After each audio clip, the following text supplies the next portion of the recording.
फल दे रहा। गुज़श्ता 15 दिनों में हिंदुस्तान के मुख्तलिफ जलसों में मैंने शिरकत किया और सिर्फ आज ही रात के लिए मैं कलकत्ते में हूँ और फिर मैं एकदम सीधे 29 शाबान को मैं नजर आऊंगा। पूरे हिंदुस्तान में दौरा किया। अभी महाराष्ट्र के जलसे में था, मुंबई के जलसे में यूपी के सिद्धार्थ नगर जिला का एक लड़का था, 9 बरस 14 दिन का। उसने सिर्फ 65 दिन में पूरा कुरान हिफ्ज़ कर दिया। सुभान अल्लाह कौन कहेगा? आपने 65 दिन में। लोगों को शक हुआ ये कैसे मुमकिन है, तो 17 हाफिज़े कुरान बैठाए गए। लड़के को कहा गया कुरान सुनाओ, तो एक बैठक में जब 29 पारा सुनाया है तो सारे उस्ताद ने उसे अपने गले से लगा दिया। अभी मेरे मदरसे में कमरट्टी 22 फरवरी को दस्तारबंदी का जलसा था। मैं तो बार बार रहता हूँ। जब जलसे में पहुंचा तो पता चला कि उस मदरसे में भी एक लड़का सिर्फ 13 महीने में हाफिज़ कुरान हुआ। ये कुरान का मौजज़ा है, ये कुरान का मौजज़ा है। मगर पढ़ोगे कब, समझोगे कब? खाली शब बरात के महीना में कुरान याद आएगा? 11 महीना मुर्गा पहुंचाओगे, 1 महीना सवाब पहुंचाओगे? गुंबदे खदरा कॉन्फ्रेंस में बैठने वालों, सैफुल्लाह अलीमी का यह आखिरी पैगाम, अब भी वक्त है, अपने आप को बचा लो, अपने आप को बचा लो और खुदा की इबादत के रास्ते पे लगो। उलमाए किराम आ रहे हैं, नारे तकबीर, नारे रिसालत, उलमाए अहले सुन्नत, मसलके आला हजरत, मदरसा अनफिया रज़विया, नारे तकबीर। अल्लाह तबारक व तआला सलामत रखे। आमीन तो कह दीजिए। बस मैं चलते चलाते आखिरी पैगाम दे रहा हूँ। नमाज पढ़िए। नमाज बोल क्या रहे आगे? भात खाएंगे नहीं कभी? बोलना आया बात, जल्दी बोलो। 10 आदमी परिवार हो तो कई किलो चावल का भात वगैरह? अरे कुछ तो बोलो मुझे, या होटल में खाते हो? 2 किलो, जल्दी बोलो। 2 किलो में क्या पीस चावल है? अभी जो मैच पढ़ाता है वो भी नहीं गिन पाएगा, जो फिजिक्स का टीचर है वो भी नहीं गिन पाएगा। क्या पीस चावल है? बचपन में गिनने बैठोगे मरहूम हो जाओगे। बहुत मुश्किल। मगर जिन बेटियों के बाप से 5-5 लाख रुपया मांग रहे हो, उनके पाकीज़ा आंचल को दौलतों की बुनियाद पे खरीद रहे हो। पागलो, कम से कम बेटी का मुकद्दर तो देख लिया होगा। हदीस पाक में है कि जब किसी के घर में बेटा पैदा होता है तो अल्लाह फरमाता है जा अपने माँ बाप का सहारा बन जा। लेकिन जब बेटी पैदा होती है तो अल्लाह फरमाता है चल तेरी वजह से मैं तेरे माँ बाप का सहारा बन गया। बोलिए सुभान अल्लाह। अब जिन चावलों को अल्लामा रोशन जमीर साहब ये मर्द गिन ना सका, उस 2 किलो चावल को औरत पकाने बैठी है। पानी जब खौल गया, बिस्मिल्लाह पढ़ के चावल डाल दिया। 10-15 मिनट के बाद हांडी का कंडीशन देखकर औरत ने चमचा उठाया, चला के 1 चम्मच भात उठाया और जिन चावलों को ये मर्द गिन न कर सका था उसमें से 1 चावल लेके दबाया। जब चावल दब गया तो वह औरत मुस्कुरा कर कहती है सब हो गया। बाप रे बाप, इतनी बड़ी साइंटिस्ट। ये जिन चावलों को ये मर्द गिन न सका उसमें से 1 को पकड़ के औरत ने सबको ओके कर दिया। मैंने कहा कौन की बेटियों, कहा ये पढ़ाई पढ़ी? कहा ये पढ़ाई का कमाल नहीं है, खुदा की कुदरत का कमाल है। क्या मतलब? अल्लाह ने चावल को ये फितरत दिया है, 1 हो गया होगा तो सब हो गया होगा। यही तो मेरे नबी कहते हैं, मुसलमानों नमाज पढ़ो, मुसलमानों नमाज पढ़ो, मुसलमानों नमाज पढ़ो, मुसलमानों नमाज पढ़ो। सुभान अल्लाह नहीं बोलिएगा, बोलता रह जाऊंगा। मुसलमानों नमाज पढ़ो, इतना पढ़ो कि पढ़ते पढ़ते मर जाओ। क़यामत के दिन सबसे पहले नमाज का हिसाब होगा और जैसे ही नमाज में पास हो गए फरिश्ते कहेंगे मौला तेरा बंदा नमाज में पास हो गया। अल्लाह फरमाएगा ये मेरे मुस्तफा की उम्मत है, जब एक में पास है तो मेरे फजल से सब में इसे पास कर दो। समझे? इसलिए मजहब के करीब आओ, मजहब के करीब आओ, दीन के करीब आओ, दीन के करीब आओ। नमाजों को पढ़ो, अपने उलमा की इज्जत करो, उलमा का एहतराम करो और अपने अकीदे की हिफाजत करो, अपने अकीदे की हिफाजत करो। ऐसे लोगों से बचो, ऐसे लोगों से बचो जो ये कहते हैं कि ये फातिहा कैसे पहुंचेगा, जो कहता है कि नबी क्या जानते थे। अब एक बकलोल कहीं का, पेट में दर्द हो तो दवा कहाँ खाते हो? बोलो बोलो, बोलना जल्दी से। घुटना में दर्द हो तो दवा कहाँ खाते हो? तलवा में दर्द हो तो दवा कहाँ खाते हो? दिल में दर्द हो तो दवा कहाँ खाते हो? नाक में दर्द हो तो दवा कहाँ खाते हो? जान में दर्द हो तो दवा कहाँ खाते? बोलो ना। उन पागलों को कहो कि मेडिकल का बनाया हुआ टैबलेट इतना जान रहा है कि जाएंगे मुंह में मगर पहुंचना है तलवेदार, जाएंगे मुंह में मगर पहुंचना है घुटनेदार। अब एक मेडिकल का बनाया हुआ टैबलेट इतना इल्म रख रहा है तो खुदा का भेजा हुआ मुस्तफा कितना इल्म रख रहा होगा।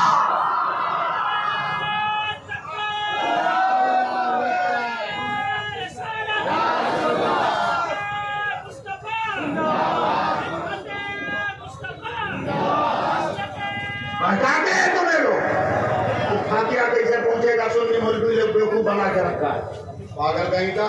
ये देखो मोबाइल है, मेरा मोबाइल लॉक हो गया, पूरे हिंदुस्तान का प्रोग्राम इसी में, मैं पसीने पसीने हूँ, जाऊं तो कहाँ जाऊं, कल का टिकट भी इसी में, जलसा का नंबर भी इसी में, परेशान हूँ, मैं नाम नहीं लेता हूँ। उसी में एक आदमी बोला का है मौलाना पसीना छोड़ रहे हो, समझ रहे हो ना, नाम नहीं लूंगा। मैंने कहा ये प्रॉब्लम है, कहा टेंशन क्यों लिए हो, मेरे नंबर से घर पे फोन कर लो। मैंने कहा बेटा का नंबर भी इसी में, ये लॉक खुले तब ना।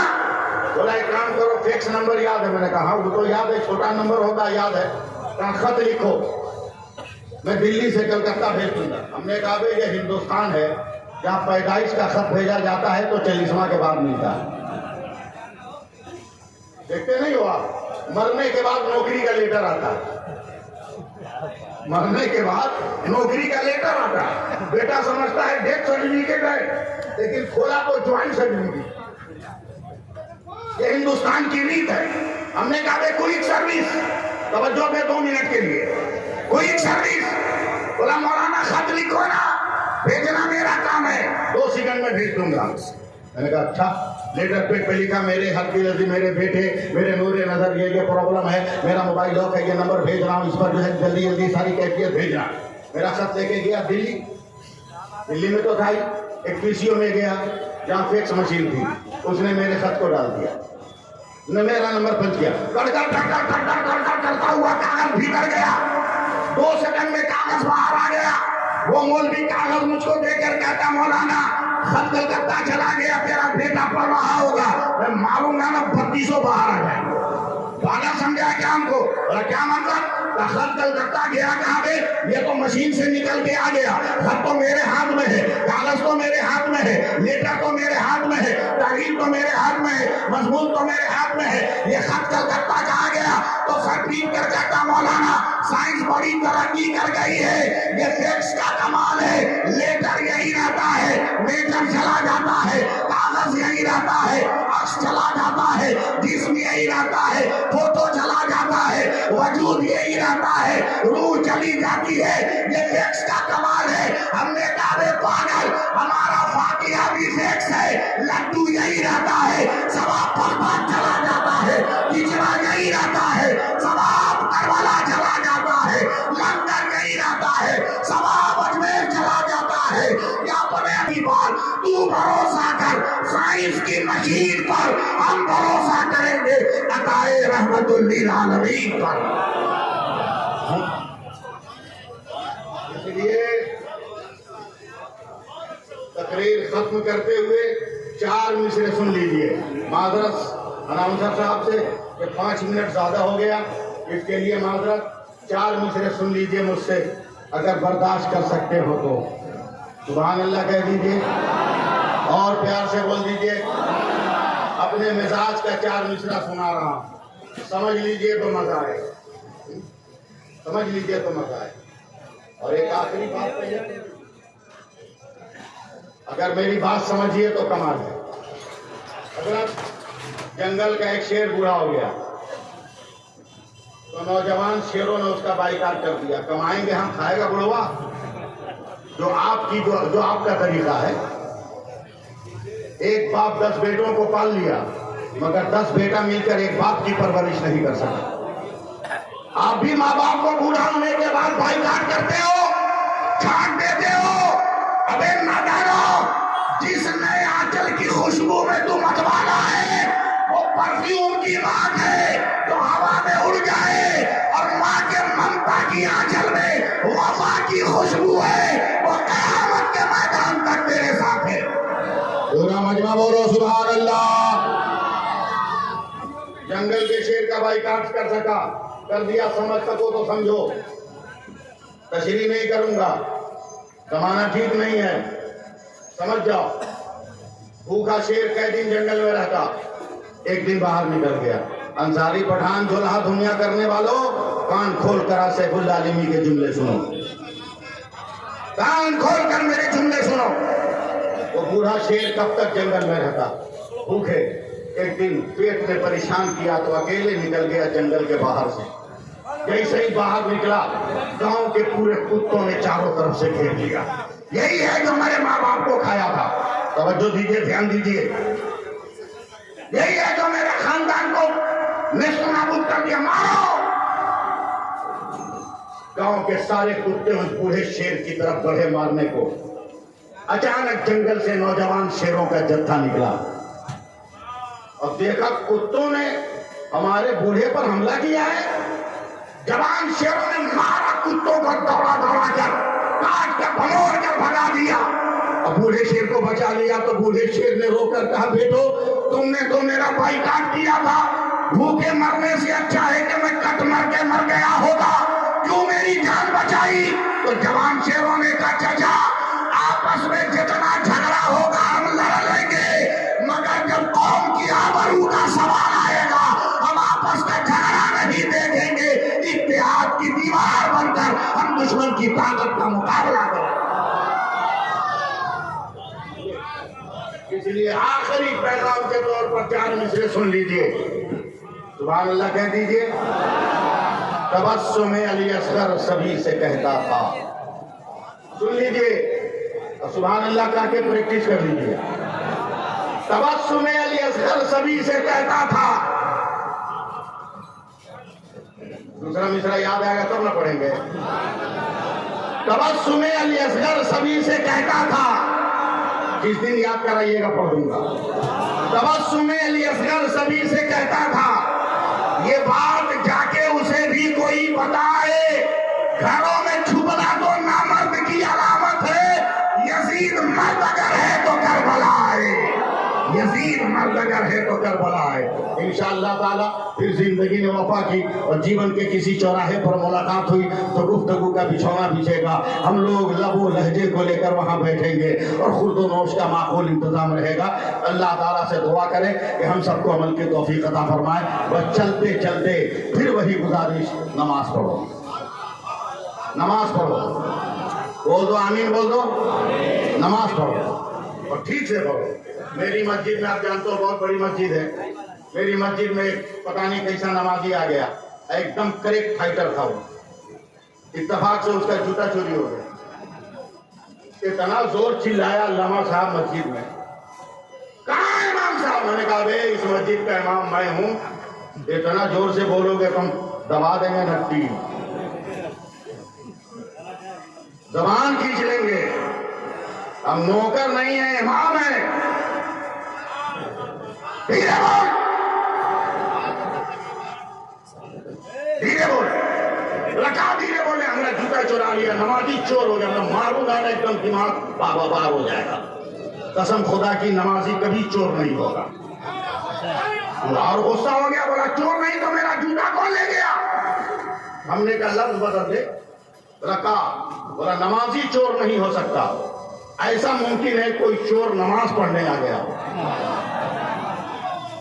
ये मुमकिन है कोई चोर नमाज पढ़ने आ गया, तो नमाज पढ़ो।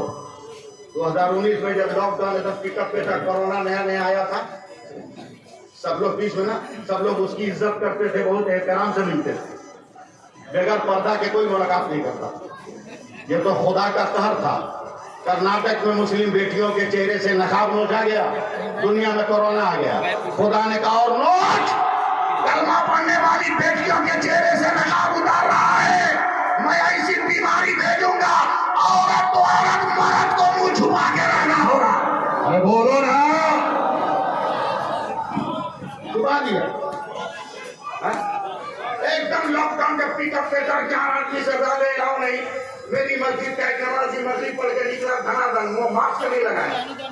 और हमारे यहाँ के वाले मुस्लिम सिख ईसाई औरत मर्द बच्चे उच्चे पानी फुकाने के लिए गेट पे रहते हैं। आई नमाजी निकला, एक मारवाड़ी औरत बोतल लेके खड़ी थी, हमें उसके वक्त सलाम दिया, आई जा रहा थूकने, मास्क नहीं लगाया। हम दौड़ के गए, पीछे से कॉलर पकड़ के खींच लिया, अरे थूकना मत, मास्क नहीं लगाया है, अगर कुछ हो गया तो पूरी मस्जिद बदनाम होगी। क्या मारवाड़ी औरत ने करारा जवाब दिया है, बाबा चुप रहिए, वो किसी और का घर होगा जिससे निकलने वाला बीमारी फैलाता होगा, ये तो अल्लाह का घर है, इससे निकलने वाला शिफा बांटता है। बंगाल की एक मारवाड़ी औरत समझ गई, तू कब समझेगा? खाली रमजान में, खाली ईद के मैदान में। इसलिए नमाजों की पाबंदी करो। अल्लाह ताला हम सबको अमल की तौफीक अता फरमाए। बड़ी देर गुफ्तगू कर ली, हो सकता है दौरान गुफ्तगू शरीयत के खिलाफ कोई जुमला निकला हो। अल्लाह सच्चे दिल से आप सबको गवाह बनाकर तौबा करता हूँ, पढ़ता हूँ अस्तगफिरुल्लाह रब्बी मिन कुल्ली ज़ंबी व अतूबु इलैह, अशहदु अन ला इलाहा इल्लल्लाह, अशहदु अन्न मुहम्मदन रसूलुल्लाह। यार जिंदा सोहबत बाकी, बस चलते चलते ये कह दूं कि फलदार के नसीब में है पत्थरों की चोट, फलदार के नसीब में है पत्थरों की चोट। ये हौसला नहीं है तो फिर बेसमर रहो। वो जहर में खुलूस तो पी जाओ शौक से, अमरी तो बेखुलूस तो ठोकर से मार दो। अस्सलाम वालेकुम व रहमतुल्लाहि व बरकातहू।